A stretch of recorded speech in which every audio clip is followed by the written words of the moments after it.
Fried chicken wings যা খেতে খুবই সুস্বাদু এবং পুষ্টিকর। আপনারা চাইলে এটি চমৎকারভাবে তৈরি করে নিতে পারেন। এটি তৈরি করা কিন্তু খুবই সহজ। তো চলুন দেখা যাক কীভাবে তৈরি করে নিতে হয়। প্রথমে একটি প্যানে তেল দিয়ে তাতে হাফ চা চামচ লবণ দিয়ে দিতে হবে। তেলটা একটু গরম হয়ে এলে তাতে দিয়ে দিতে হবে উইংসগুলো দিয়ে কিছুটা ভেজে নিতে হবে লো হিটে, এতে কালার চেঞ্জ না হওয়া পর্যন্ত ভেজে নিতে হবে। তারপর এর মধ্যে দিয়ে দিতে হবে 3 টেবিল চামচ লাইট সয়া সস এবং 1 টেবিল চামচ ডার্ক সয়া সস। এখন আরও কিছুক্ষণ নেড়ে চেড়ে জাল দিয়ে তারপর দিয়ে দিতে হবে লাল মরিচ কুচি, পেঁয়াজ কুচি, কাঁচামরিচ কুচি, চিকেন বলিয়ান, রসুন কুচি, তারপর গ্রাউন্ড পেপার। এখন সবগুলো উপকরণ ভালোভাবে মিক্স করে নিতে হবে।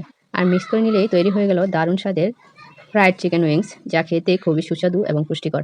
দেখলেই কিন্তু লোভ লেগে যাচ্ছে। দেখুন কতটা ইয়াম্মি লাগছে, কতটা সুন্দর হয়েছে।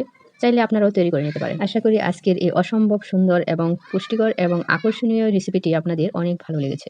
ভালো লেগে থাকলে লাইক কমেন্ট করতে ভুলবেন না। নিত্য নতুন রেসিপি পেতে আমার সাথেই থাকুন। তো সবাই ভালো থাকবেন, সুস্থ থাকবেন। আল্লাহ হাফেজ।